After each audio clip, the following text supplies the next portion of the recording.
ja alles. Und wir sind auf der Reis, wie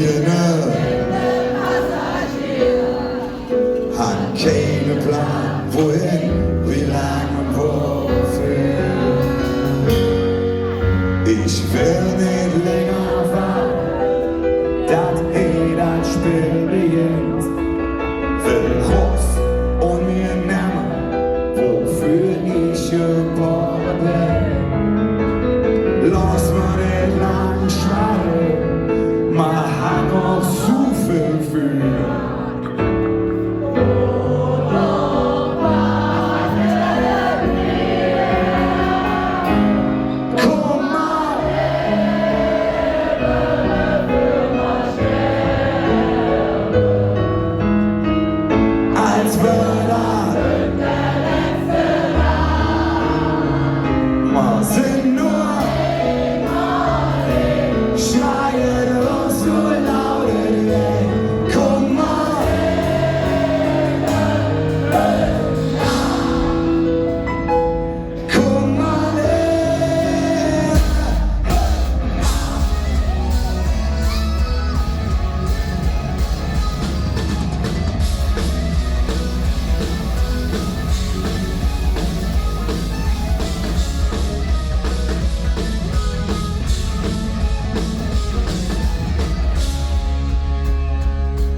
Hochgeschätztes Modernes zu Bremen.